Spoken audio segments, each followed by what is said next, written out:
Un moment de vitesse, présenté par les hôtels Courtyard by Marriott.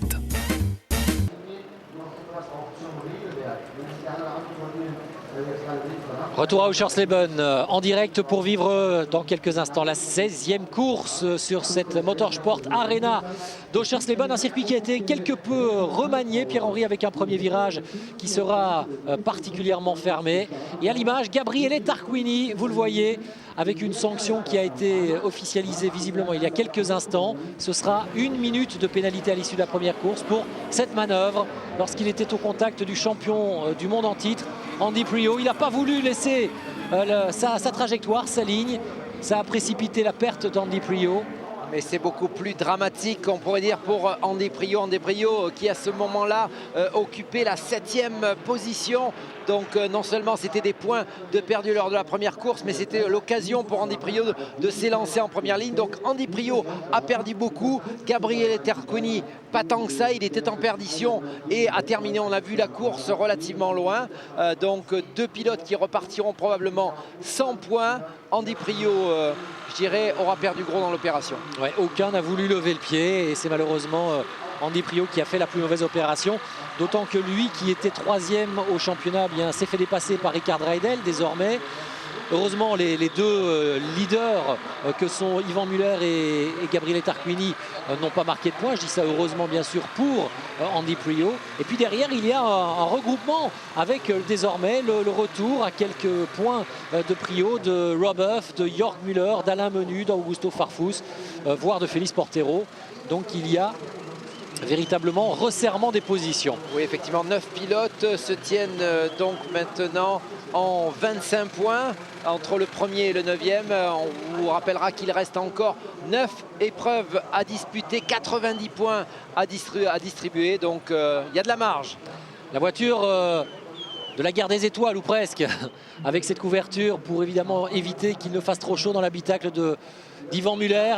Yvan Muller, vous lui avez parlé, Pierre-Henri. Oui, effectivement, et c'était un week-end un petit peu difficile depuis qu'il est arrivé ici avec 70 kg de poids embarqué, le maximum autorisé dans la catégorie. Yvan souffre de ce poids embarqué, beaucoup de sous-virages à la régulière. C'est compliqué d'être dans les 8 premiers. Il l'a prouvé dans la première course, il ne pouvait pas suivre le rythme des plus rapides. Il partira avec un objectif, bien entendu, n'ayant plus rien à perdre, de jouer son va-tout et peut-être d'espérer que devant, quelques pilotes veuillent bien abandonner. Et oui, si c'est le cas, il pourrait peut-être marquer l'un ou l'autre petit point. Mais enfin, il ne faut pas se faire trop d'illusions dans cette deuxième course.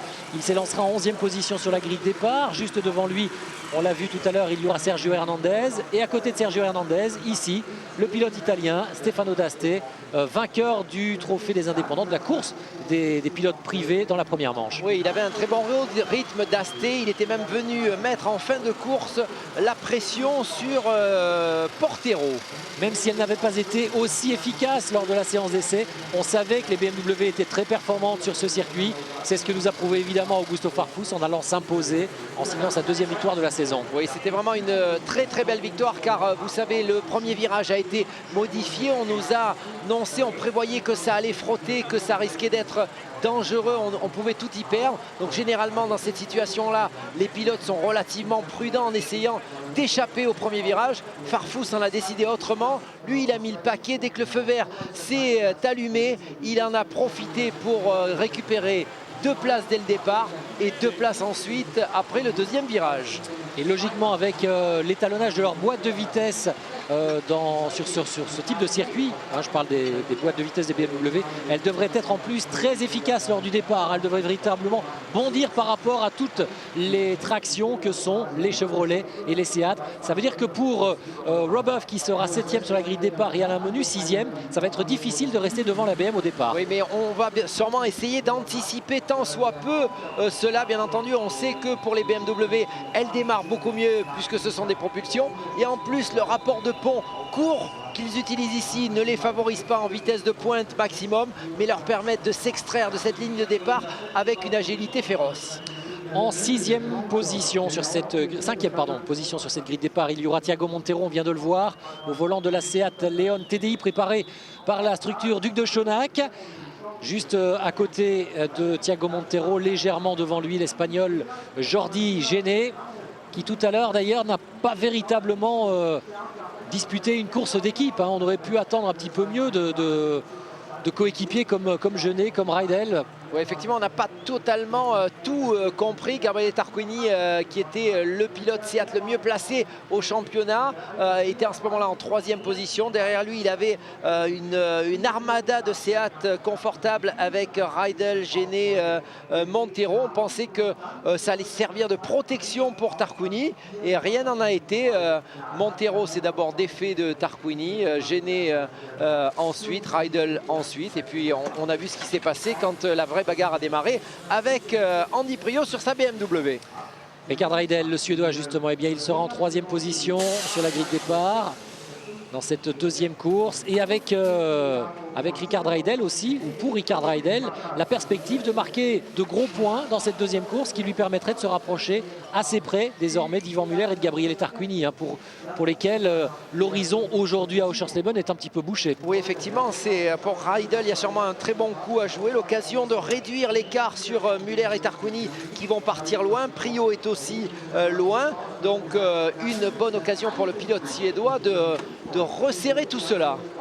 Et puis moi j'aurais bien envie de mettre une petite pièce sur cet homme, le très sympathique Tom Coronel, le néerlandais, un garçon toujours d'une grande gentillesse et toujours très souriant, et qui aujourd'hui, en s'élançant sur la première ligne avec une voiture vraiment très à droite et très à l'aise sur ce circuit, eh bien pourrait peut-être créer la sensation, aller dépasser la BMW officielle de Félix Portero. Ce sont en tous les cas tout le mal qu'on va lui souhaiter. On va marquer, Pierre-Henri, une très courte pause et puis on revient bien sûr pour vivre le départ en direct à Oschersleben. Reste avec nous.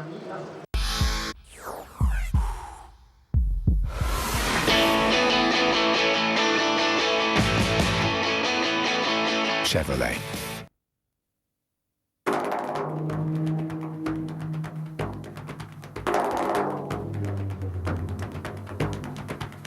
Advan. Not for everyone.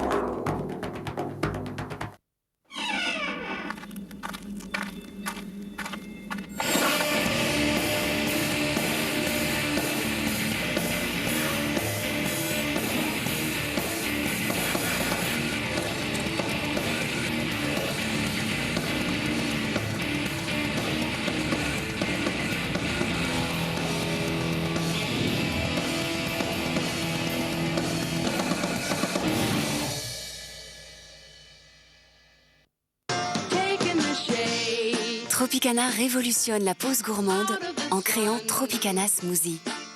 Des fruits charnus et gourmands, mixés tout entiers pour une texture délicieusement onctueuse. Nouveau Tropicana Smoothie, le plaisir ultime du fruit. Tropicana Smoothie. Are you alive? Fuel for life. The fragrance by Diesel. Use with caution.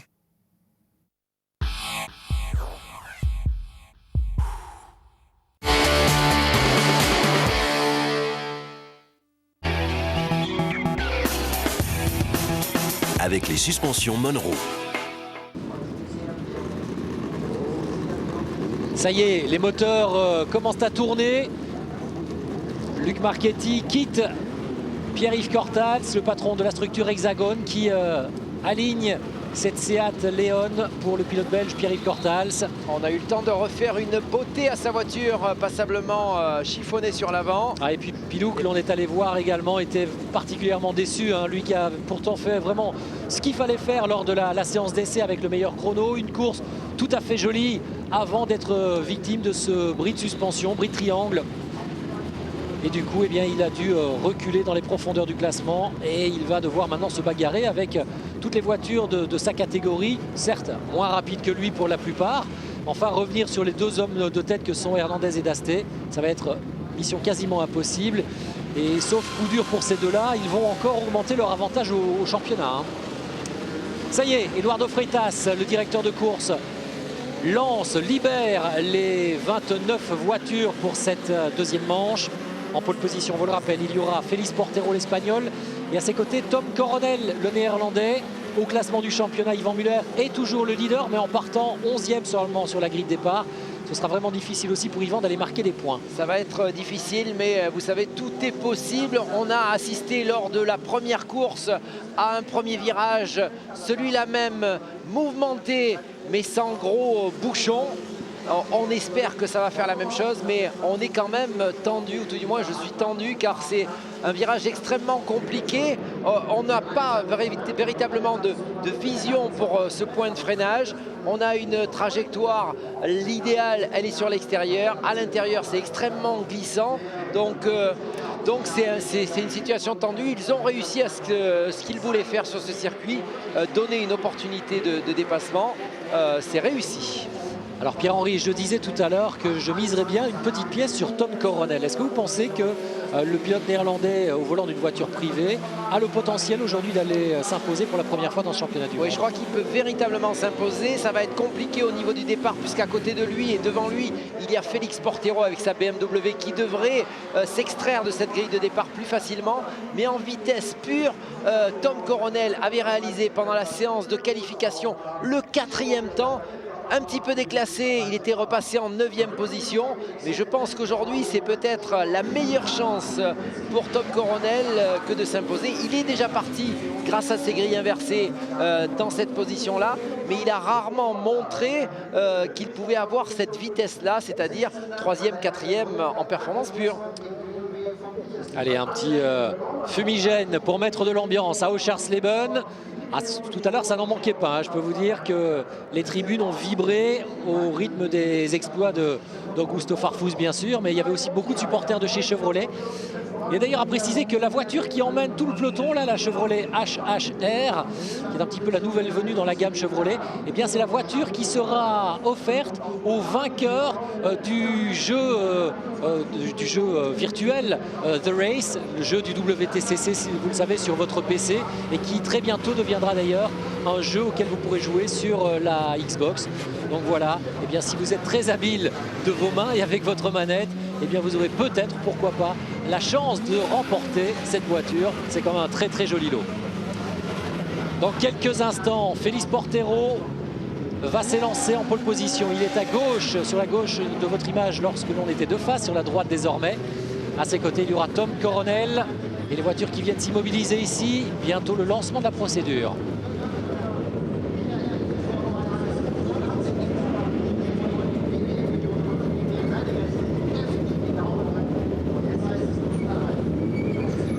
Quelques secondes encore avant le départ de cette deuxième course sur ce circuit d'Oschersleben. Une BMW, une Seat sur la première ligne. Et regardez comme Roberto Ravalghia, le team manager de Félix Portero, est un petit peu tendu. Son pilote, l'un de ses deux pilotes en tous les cas, est en pôle. Ça y est, toutes les voitures sont aux ordres. Et à l'extinction des feux, ça partira. C'est chose faite. Excellent envol évidemment pour Félix Portero. Plus difficile pour les Seat, et regardez Augusto Farfus qui va remonter de la 8e à la 2e place au premier virage. Ça passera pas, il est à l'extérieur, regardez Jacques. Oui. Mauvaise pioche pour Farfus. Mauvaise pioche, il va peut-être revenir en ligne alors qu'une Seat s'est immobilisée dans le bac à gravier. Alors là, c'est le bouchon, là, c'est terminé. C'est le bouchon avec des Seat, pas simplement amochés. Augusto Farfus qui est reparti mais très très loin. Et probablement la voiture de sécurité qui pourrait faire son apparition. Félix Portero s'est bien élancé en première position. Tom Coronel l'a suivi en 2e position. Gêné 3e. Et puis juste derrière, il y a la BMW indépendante d'Hernandez. Robuff 5e devant Alain Menu. Yvan Muller est remonté grâce à tout ça à la 7e place. Alors lui, il sait se faufiler dans les trous. Ah, bravo Yvan. On vous l'avait dit, Yvan pouvait compter sur les accrochages éventuels du premier tour. Il fallait passer au travers. On avait été chanceux lors de la première course. Thompson qui aura la moitié de la voiture à refaire. Et Thiago Montero aussi. Et pas mal de débris sur la piste. Toujours pas d'apparition de la voiture de sécurité. C'est Rickard Reidel aussi, je crois, qui est resté là, hein, carrément en plan sur le bas-côté de la piste. Rickard Reidel, me semble-t-il, est resté, lui, dans le bac à gravier. Il y a un écart important maintenant entre le leader Félix Portero et Tom Coronel, 2e de cette course. Alors derrière Yvan Muller, il va falloir regarder un petit peu aussi dans les rétroviseurs. Il y a Stefano D'Aste, Duncan Huisman. Alors, allez, on revient à ce qui se passe là. Zanardi avec un souci, oui. L'arrière a bien tapé. Il avait souffert lors de la première course à cet endroit-là même. Maintenant, c'est un petit peu plus grave. Allez, Portero devant Coronel. Jordi Géné 3e, une Chevrolet. Et puis attention, un freinage complètement loupé pour Stefano D'Aste. Non, pour Sergio Hernandez, pardon. Qui s'est bien ressaisi et qui n'a pas embarqué au passage Robeuf. Mais il se fait attaquer. Il se fait attaquer quand même. Hernandez. Et ça passe pour Yvan Muller, il est passé devant Hernandez. Ce qui se passe aussi, Jacques, c'est qu'Augusto Farfus a réussi à revenir. Regardez Augusto Farfus, il est pas très loin. Ouais, bon, de toute façon, il va remonter. Hein. Vu la performance de sa voiture sur ce tracé, il va reprendre des places. Et il se voyait déjà deuxième, Augusto, dès le premier virage. Il y avait beaucoup encore de voitures. Il était deuxième au point de freinage, mais le problème, c'est qu'à l'intérieur, il y avait 3 ou 4 voitures. Et oui. Ah, ça nous a valu une drôle d'image, mais il s'en est sorti quand même, Farfus. Il s'en est sorti avec un peu plus de réussite que d'habitude. Regardez la vitesse de la BMW. Il ne devrait faire, je pense, qu'une bouchée. D'Alain Menu. Mais déjà, c'est déjà fait. C'est déjà fait. Voilà. Le menu est déjà passé.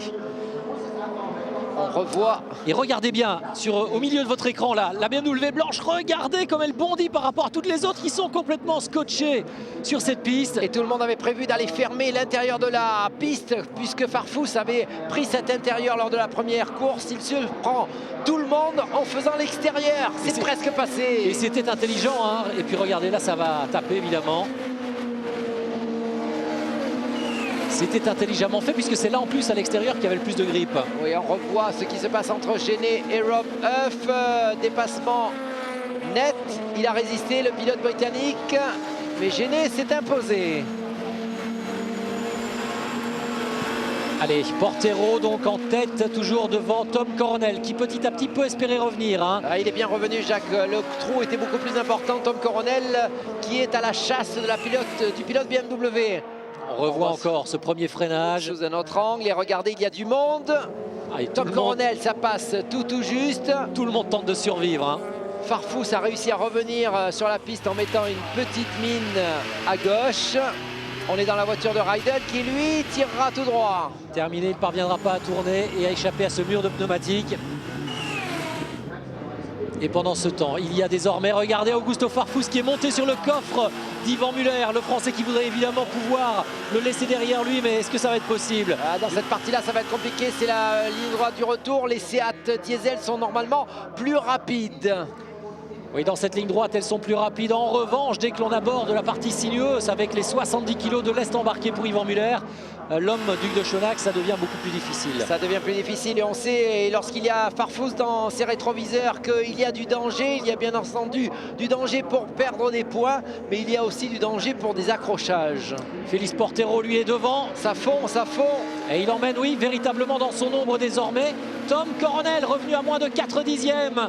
Allez Tom. Et Tom Coronel qui revient, qui est le seul homme pour l'instant. Jordi Géné qui a pu s'emparer de la 3e place par rapport à Robeuf n'est pas en mesure d'hausser son niveau de performance.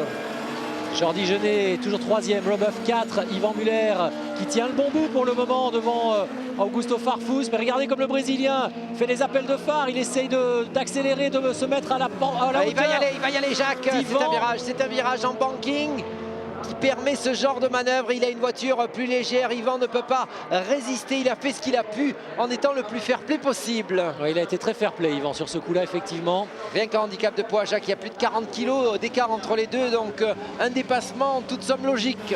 Ouais, et du coup il perd une place face au Brésilien. C'est dommage qu'il n'ait pas pu résister un tout petit peu plus longtemps en tous les cas, parce que là Farfus a un boulevard désormais pour fondre sur Robeuf. Et on va voir véritablement le niveau de performance, je dirais, d'Augusto Farfus pour Alain Menu. C'est terminé. Hein. Le podium de la première course sera la seule bonne chose de Scharsleben. Dommage pour Alain Menu qui va rester scotché avec 40 points. Regardez la belle remontée également entamée par notre ami Jörg Müller. Jörg Müller qui était parti tout en fond de grille et qui désormais et donc parmi les 12 meilleurs. Oui, on est loin. On voit aussi Andy Priault qui se bat comme un beau diable, qui se défait actuellement de Huisman. Mais on est loin, on n'est pas encore dans les points pour Priault et encore moins pour Jörg Müller. Hernandez est 7e, Huysman est 8e et Priaulx n'est que 9e. Hein. Il est 9e. Et il vient de passer Huysman, donc il est 8e. Ça y est, il est dedans. Incroyable, Andy Priaulx.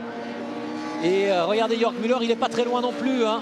Il va se défaire des deux indépendants. Tarquini aussi a réalisé une bonne performance. Tarquini qui s'est lancé en dernière position et qui n'est entre guillemets que 12e à moins de 8 secondes du premier. Ouais, juste devant Nicolas Larini, finalement tous les pénalisés de la première course ont pu passer à travers les mailles du filet, de ce filet particulièrement perturbé du départ de la deuxième. Robuff qui résiste pour l'instant à Augusto Farfus, mais regardez à quelle vitesse Augusto Farfus a récupéré l'écart qui le séparait du pilote Chevrolet. Il ne va pas en rester là, Augusto Farfus. On est seulement au 5e tour. On sait que plus les tours vont défiler, plus ça va être à l'avantage des BMW Propulsion qui économisent plus leurs pneumatiques. Ah, c'est clair qu'en étant 5e à l'heure actuelle, il peut tout à fait envisager d'aller chercher la victoire. Hein. Il peut aller chercher la victoire. Ah, et Müller s'est fait passer par Hernandez.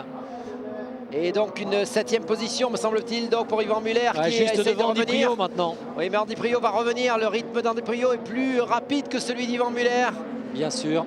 Et ça va être difficile. Ce sont des courses affreuses, ce genre de courses, des courses défensives où on ne peut pas véritablement se battre comme on le voudrait. On subit plus la course qu'on ne la maîtrise. Et pour le moment, Portero ne fait pas le break. Ça veut dire que si Farfus passe Huff et Genet, il va très rapidement revenir aussi sur Coronel et Portero. Hein. Et on va voir dans cette accélération-là ce que va pouvoir faire Augusto Farfus. C'est là qu'il avait pris le dessus sur Yvan Müller tout à l'heure, mais les deux voitures sont légères. Huff protège sa trajectoire et ne laisse pas d'espace pour l'instant au petit Brésilien. Ça va nous valoir un beau duel aussi normalement entre Farfus et Huff.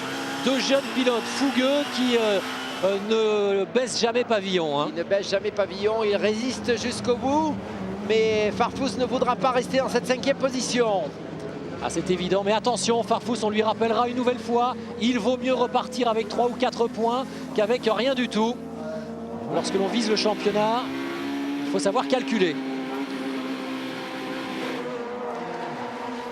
Le mano à mano entre Augusto Farfus et Robuff. Il se bagarre pour la 4e place pour le moment. Mais avec le niveau de performance de la BMW de Farfus, il peut tout à fait envisager une remontée sur l'homme de tête qui pour le moment est l'Espagnol Félix Portero. J'y arrive. Derrière Portero, on a toujours Coronel, Jordi Genet, Robuff, Farfus donc 5e, 6e place pour Sergio Hernandez, 7e place pour Yvan Müller qui est à la peine, 8e Andy Priaulx qui revient sur le français, 9e place pour Huysman, 10e Dasté, 11e Jörg Müller, 12e Larini, 13e Tarquini et 14e Pierre-Yves Cortals. Portero pour l'instant qui contrôle la tête de la course. Tom Coronel en 2e position, 3e position pour Genet, 4e Huff qui est obligé de se décaler pour empêcher une attaque du Brésilien Farfus. Ah, on est plus loin. Oui, avec Robuff. Ah, Robuff qui vient de passer Jordi Genet. Est-ce que Genet va parvenir à rester à l'intérieur pour ne pas laisser passer Augusto Farfus? Oui. Est-ce qu'il va décroiser le pilote brésilien en sortie à la réaccélération? Une voiture un petit peu plus légère, mais la Seat, elle a du couple. Allez, c'est bien, Genet qui reste là pour le moment. Mais on sait que l'Espagnol a souvent plus de mal à défendre qu'un Robuff par exemple. Oui, généralement il craque relativement rapidement quand il perd une position. Il s'effondre normalement. Farfus doit être furieux car il n'a pas su saisir l'opportunité. Il voit que devant Huff est en train de s'échapper. Là ça va être compliqué, il y a une chicane, un droite-gauche. Ensuite la ligne droite du retour où normalement les Seat sont plus rapides. On revoit la manœuvre de Huff sur Jordi Genet. Ah, c'était joliment fait hein, du Britannique, décidément. Il est sur un nuage pour le moment, l'Anglais. Et attention, Yvan Müller qui est revenu, ou plutôt Andy Priaulx qui est complètement revenu sur Yvan Müller. Ça passe pratiquement à l'extérieur. Attention dans cet enchaînement droite-gauche rapide. Yvan a résisté, mais à mon avis, il ne fait que retarder l'échéance. Ah, je présume qu'Andy va quand même être très prudent, qu'il ne voudra pas revivre la même mésaventure que dans la première course, lorsqu'il est allé au contact avec Gabriele Tarquini. Hein.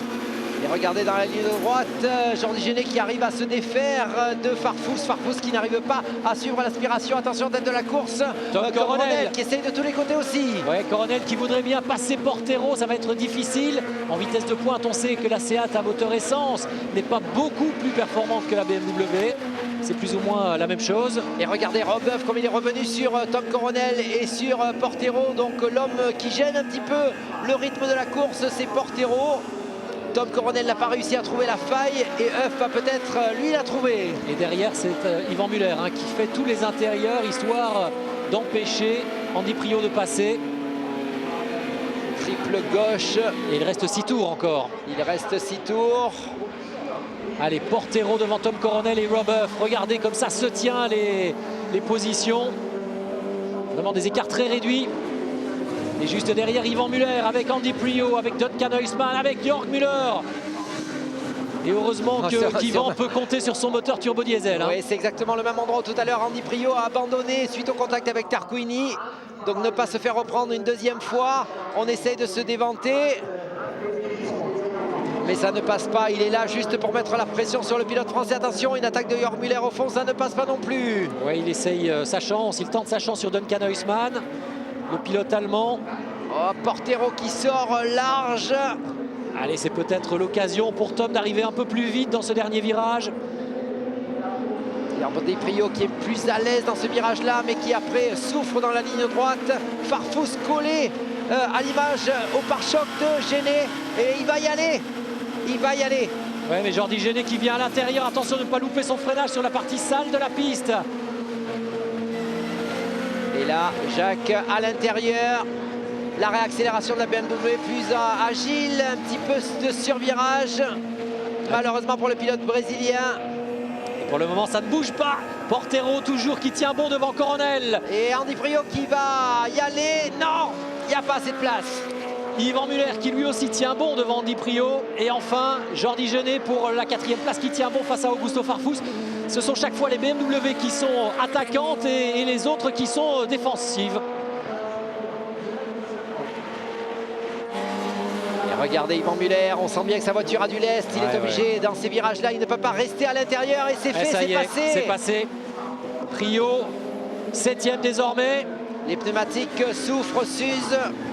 Le poids emmène cette Seat vers l'extérieur. Et Priaulx réussit à se défaire d'Yvan Muller, qui maintenant va subir les attaques, me semble-t-il, de Jörg Müller. Oui, oui.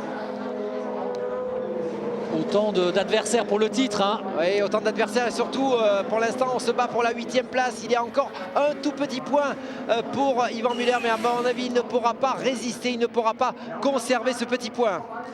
On rappelle quand même que ce championnat s'est joué pour 1 point lors de 2 des 3 dernières éditions. Hein. Il est important ce petit point en plus. Augusto Farfus qui n'arrive toujours pas à trouver l'ouverture. Genet qui ne commet pas de faute et qui profite de la vitesse de pointe de sa Seat, plus en difficulté lorsqu'il y a des freinages, des virages plus serrés. Mais pour l'instant, il résiste, le pilote espagnol. Voilà, un coup de tampon de Farfus sur Genet, histoire de lui rappeler qu'il est là. Et devant, Portero est toujours devant Tom Coronel et le Néerlandais qui ne parvient pas à trouver l'ouverture sur l'Espagnol non plus. Et Yvan Muller qui lui défend face à Jörg. Ah, je crois qu'il va y aller là. Effectivement, une petite touchette, un gros survirage. Il reste 4 tours dans cette course fabuleuse d'Oschersleben. Ah, attention, il a touché la voiture de Genet, visiblement ça frotte suite au contact d'Augusto Farfus. Un élément de carrosserie est en train de rentrer en contact avec le pneumatique. Peut-être l'abandon ou des difficultés pour le pilote espagnol. Oui, parce que ça va certainement, ça risque d'affaiblir petit à petit le pneumatique qui va risquer une crevaison. Ça va l'affaiblir, on voit bien que dès qu'il y a un virage à droite, ça frotte du côté gauche. Et pour Yvan Muller, il résiste encore. Allez Yvan, il reste 4 tours à tenir face au BMW. Ça a l'air de moins frotter lorsqu'on est en ligne droite. L'usure du pneu s'est faite. Yvan Muller toujours devant Jörg Müller. Ces deux-là se bagarrent pour le petit point de la 8e place. Et il reste 4 tours à tenir dans ces conditions-là. On rappelle qu'Yvan Muller est le leader du championnat, le français. Et que son homologue allemand, Jörg, lui, occupe la 6e place. Allez, retour sur la 4e position avec Jordi Genet et Augusto Farfus, talonné par Sergio Hernandez. C'est incroyable le rythme aussi de Sergio Hernandez. Je pense aussi qu'Augusto Farfus est un petit peu gêné. Attention, ça attaque de tous les fronts. Et encore un petit coup sur Jordi Genet. Ouais, ça commence peut-être à faire beaucoup. Il va falloir rappeler à Augusto Farfus de se calmer. Ce n'est pas une course de stock car. Ouais, mais il sent bien que là, s'il ne passe pas, et même s'il passait, la victoire qui pouvait être encore possible il y a quelques tours ne le sera plus maintenant. On revoit ce qui s'est passé avant avec le petit contact, une fois, deux fois. Alors, et juste un petit peu de carrosserie. Jusqu'à quel stade, Pierre-Henri, est-ce que Farfus va pouvoir faire cela sans être pénalisé? Il peut le faire tant que personne, je dirais, ne perd de position. S'il ne sort pas gêné de la piste, s'il ne s'empare pas d'une position suite à un contact comme cela, on considère toujours qu'on est dans des normes gentilles. Allez, les hommes de tête pour le moment, dans l'ordre, Félix Portero, BMW, Tom Coronel, Seat et Rob Huff au volant de la Chevrolet. Juste derrière, avec un petit break, Jordi Genet, Augusto Farfus, vainqueur de la première course, Sergio Hernandez, Andy Priault qui a recollé à ce groupe-là. Et puis pour la 8e position, la bagarre entre Ivan Müller et Jörg Müller, l'Allemand. Avantage pour le moment toujours à Ivan, à 3 tours de l'arrivée, que ça va être long pour Ivan de tenir encore 3 tours dans ces conditions. Ça va être long aussi pour Félix Portero. Tom Coronel est derrière, pas très loin, l'homme le plus fringant dans ces trois-là. C'est sûrement Rob Huff, mais qui ne trouve pas la faille. Un moteur qui respire bien, on le voit pour Rob Huff. Il revient sur Coronel, et ça ne suffit pas. Et attaque d'Andy Priault. Ah, c'est incroyable, parce qu'elle était partie de loin, cette attaque, Jacques. Et oui, mais face à un pilote BMW privé qui n'a rien à gagner à rester 4e plutôt que 5e, il se doutait que ça allait être quand même une porte relativement grande ouverte. Oui, effectivement, ce genre de dépassement sur Farfus aurait été beaucoup plus compliqué. Farfus qui n'aura pas pour l'instant trouvé la faille et qui voit dans son rétroviseur fondre Andy Priault, un concurrent direct. Priault qui est en train de marquer 3 points. Hein, en étant parti quasiment dernier, on vous le rappelle. Ah, il doit Fabuleux, avoir d'autant plus de regrets de cet accrochage avec Tarquini lors de la première course. Mais après réflexion et vu la pénalité retenue simplement par les commissaires, on peut penser que malgré tout, il a commis un peu lui aussi une erreur. Il aurait attendu un petit peu plus longtemps. Et donc Augusto Farfus qui maintenant essaie de s'y prendre de l'autre côté. Ça n'a pas marché du côté gauche de la voiture. Il va maintenant essayer du côté droit. Et Jordi Genet qui résiste. Regardez Jacques, je vous coupe parce que Priault, ce qu'il est en train de faire, c'est incroyable. On dirait qu'il a un turbo dans sa voiture. Ouais. Et maintenant, c'est lui qui attaque Augusto Farfus.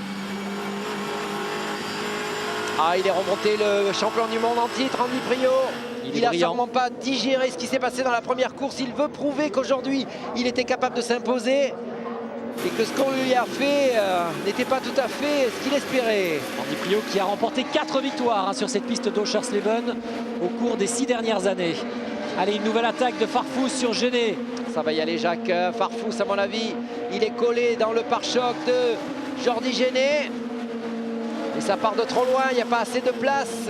Ouais, et puis surtout, Genet qui vient fermer la porte. Et regardez, il s'en prend plein le pare-choc. Et Andy Priault qui a la qui est passé. Fantastique, Andy Priault qui vient faire l'intérieur à Augusto Farfus. Et il est passé. Il est passé.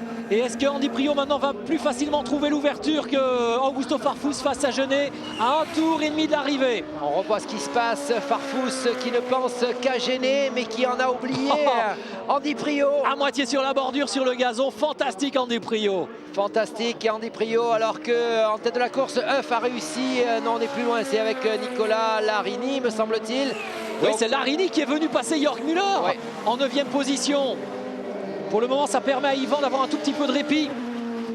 Et Jacques, si Andy Priault réussit à trouver la faille sur Jordi Genet, ça va être une leçon donnée au petit Brésilien Augusto Farfus en lui disant: tu es resté autant de tours, tu n'as pas trouvé, regarde, je te montre ce qu'il faut faire. Si tu veux être champion du monde, c'est comme ça qu'il faut procéder. Alors, mais Farfus n'a pas dit son dernier mot. Hein. Regardez, il est là, en embuscade, juste derrière Andy Priault, légèrement décalé. On va entamer le dernier tour. Il est plus vite, Andy Priault, Jacques.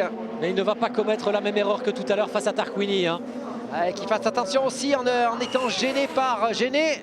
Effectivement, Augusto Farfus, on revoit la petite mésaventure. Augusto Farfus dans le pare-choc de Géné, qui en oublie de fermer la trajectoire intérieure et se fait dépasser par le pilote Andy Priaulx. Allez, ça y est, on est entré dans le dernier tour pour les hommes de tête. Dans l'ordre, Portero, Coronel et Rubeuf. Géné toujours 4e, Andy Priaulx 5, Farfus 6. Ah, ce sera difficile pour ces deux-là d'aller faire la nique au petit Espagnol dans ce dernier tour.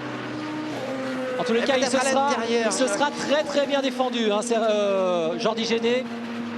Il se sera effectivement bien défendu d'habitude. Il perd pied, attention, il va falloir qu'il reste à l'intérieur. Priaulx va essayer de faire l'extérieur, non. Bien contrôlé, petit blocage de roue. Et au fond de l'image, Yvan Muller est toujours bon, il tient toujours bon à la 8e place devant Nicolas Larini.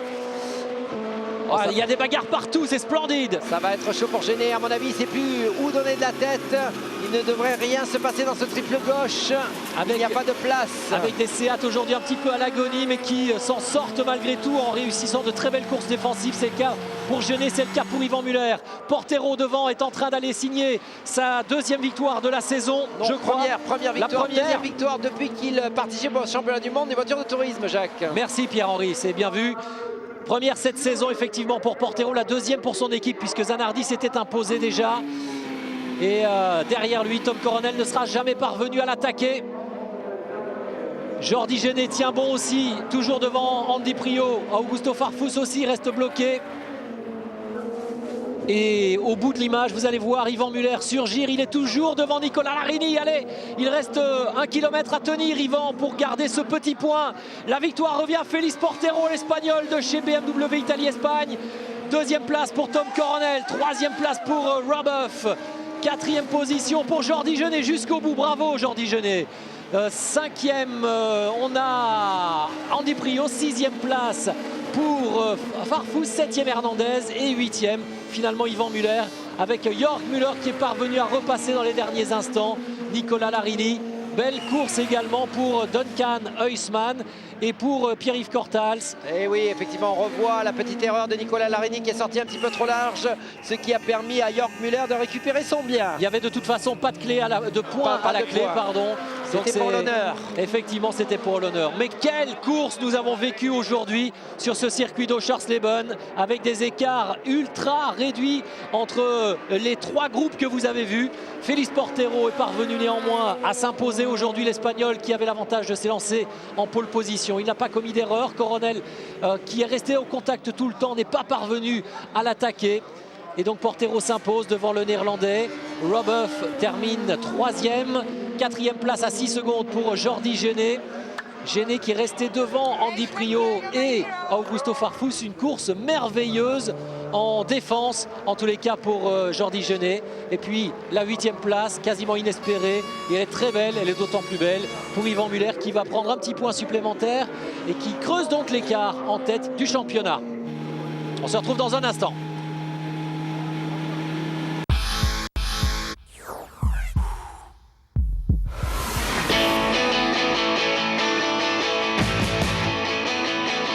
Chevrolet. Free, 29,99 €. Une offre comme l'humanité n'en a pas connue depuis. Je peux vous payer la soupe avec la toile? Coup de Vince, tes vieilles crottes là, tu peux les garder, j'en ai assez quand je coupe du pain. Et tu voudrais pas faire autre chose de temps en temps, des fois? Un clébard, ou alors, je sais pas, une casserole de moule? Mais attends, je la prends, mais c'est la dernière fois. Hein. Free, 29,99 €. Sans doute la meilleure offre depuis bien longtemps. Sport 2000, le sport, mais pas que.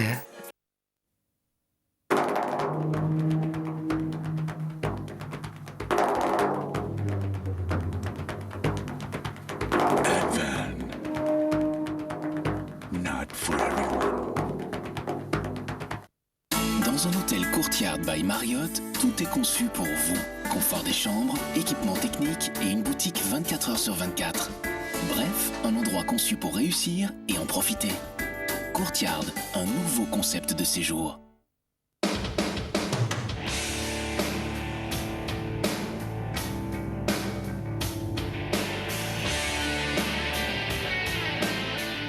Stylo ST4, le futur dans les casques compétition.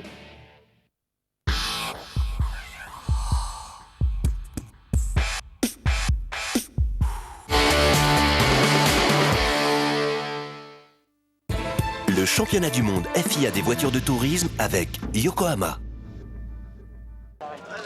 La victoire pour le petit Félix Portero, le format de poche espagnol du team Ravaglia aujourd'hui. Et on est content dans cette équipe italo-espagnole. Oui, c'est inquiétant, Jacques, parce que si maintenant les pilotes espagnols se mettent à suivre les footballeurs et les tennisman, et puis la concurrence en Espagne. Et Fernando Alonso et les autres, même si pour le moment Alonso ça va un petit peu moins bien évidemment en ce moment. Mais en tous les cas, il surfe sur la vague espagnole à laquelle tout réussit en l'occurrence pour le moment en matière de sport. La victoire pour Portero, la deuxième très belle place de Tom Coronel, mais c'est dommage, on aurait bien voulu. Il pouvait gagner, je pense, cette course-là. Je pense qu'effectivement, le départ, il ne pouvait rien faire contre Félix Portero. Il avait à un moment donné de la course la vitesse pour aller au-delà de la BMW, mais après l'usure des pneumatiques, on redonnait un petit bol d'oxygène à ce jeune homme.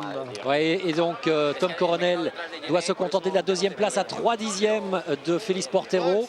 Troisième place pour cet homme à droite, Robuff, l'anglais, qui réussit son deuxième podium de la journée. Il va marquer 14 points aujourd'hui. C'est lui qui en a récupéré le plus. C'est lui qui en a eu le plus de toute façon, effectivement, avec juste devant Augusto Farfus. Et grâce à ça, il va remonter. Il revient à 16 points du leader du championnat, Robuff, candidat aujourd'hui officiel au titre de champion du monde. Tout à fait. Bon, avec ce bon résultat, il faudra aussi penser qu'à l'occasion de la prochaine course, il aura les 70 kilos de maximum de poids à embarquer. Il sera effectivement très lesté sur le circuit d'Imola. Regardez le poids plume. Félix Portero. Vraiment un bon sentiment, une belle sensation pour vous, cette première victoire. Je suis content parce que j'avais du poids sur la voiture et je pense que les points sont importants pour le championnat. Le travail de l'équipe a été parfait et moi je n'ai pas fait d'erreur, donc j'ai toutes les raisons d'être content, félicité par Umberto Grano. Et c'est vrai que Félix Portero s'en sort bien parce qu'il avait 64 kilos de poids embarqués. C'est vrai qu'il était parmi les lourds ce week-end. Ouais, effectivement, il était parmi les lourds et il aura fait une bonne performance. Ce sera le 12e vainqueur différent depuis le début de la saison. C'était un de ceux qui était, je dirais, bien placé mais qui n'avait pas encore su concrétiser par une victoire. Visiblement, aujourd'hui, c'est fait. Le pauvre Gabriele Tarquini, 0 pointé aujourd'hui. Et il reste désormais sur 3 courses durant lesquelles il n'aura pas marqué beaucoup de points à 3 rendez-vous, donc 6 courses sur les circuits de Brands Hatch, d'Oschersleben et d'Estoril. Il aura récolté seulement 6 points en 6 courses. Ouais, mais ça va être un petit peu le lot que vont affronter les différents pilotes en étant chargés ou en étant handicapés et lestés de ce maximum de poids. On sait qu'au fur et à mesure que la saison va avancer, on est handicapé par le poids, par le nombre de points au championnat et par les bons résultats. Bientôt tout cela va rentrer dans l'ordre. On aura des voitures qui auront toutes le maximum de 70 kg et à ce moment-là, la vitesse pure permettra de refaire la différence.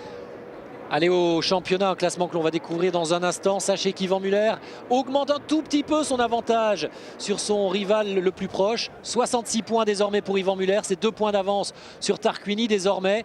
Prio est à 13 unités, il est loin d'être battu, le champion du monde en titre, Andy Prio. Rydell perd du terrain, il est 4e. Robuff remonte à la 5e place, il n'est qu'à 16 longueurs comme Félix Portero d'ailleurs.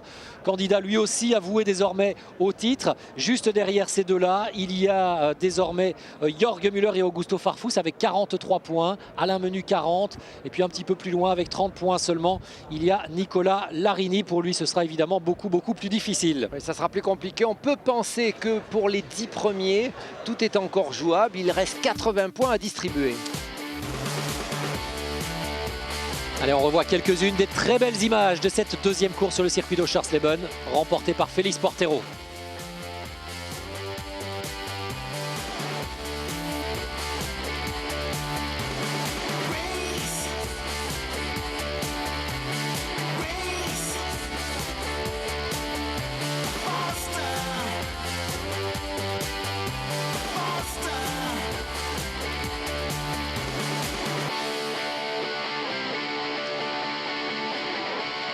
Et puis il y en aura un qui sera allé chercher un joli point, un point qui vaut peut-être de l'or et qui lui aura coûté certainement des litres de transpiration, c'est Yvan Muller. Parce que sa voiture aujourd'hui n'était pas au niveau sur ce tracé avec ce handicap de poids. Et malgré cela, il s'est bagarré et il est allé le chercher le point. Il fallait aller le chercher pour résister à Jörg Müller. Allez, la cérémonie protocolaire, le podium, avec pour la deuxième fois de la journée sur ce podium, le Britannique de chez Chevrolet, Rob Huff. Décidément, une saison faste pour Huff. Il monte sur le podium pour la 4e fois cette saison. Une victoire, on s'en souviendra, à Valence. À ses côtés, Tom Coronel. Et lui, c'est le premier podium pour le pilote néerlandais. Tommy Papa, comme il s'appelle. C'est véritablement un très très beau podium, car évidemment, Tom Coronel, il a un statut un petit peu particulier. Il n'est pas pilote officiel, donc il n'est pas non plus pilote disputant le trophée des indépendants. On peut dire qu'il est quasiment le seul avec Duncan Smine dans cette catégorie-là. Donc réussir à s'intercaler et à venir se battre pour la victoire à la régulière, chapeau. L'hymne espagnol pour célébrer la victoire de Portero.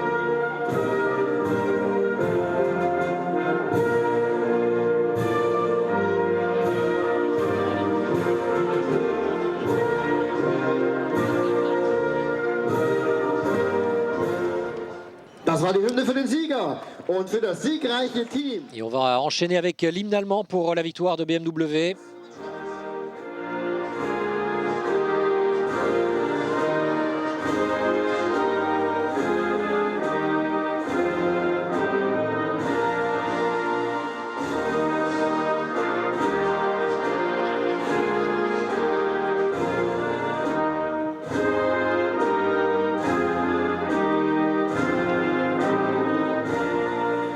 Ja, und wir hatten die Hymne, wir haben viel Applaus. Et avec Friedem Noln qui sera venu récupérer pour la deuxième fois le trophée réservé aux vainqueurs pour les constructeurs.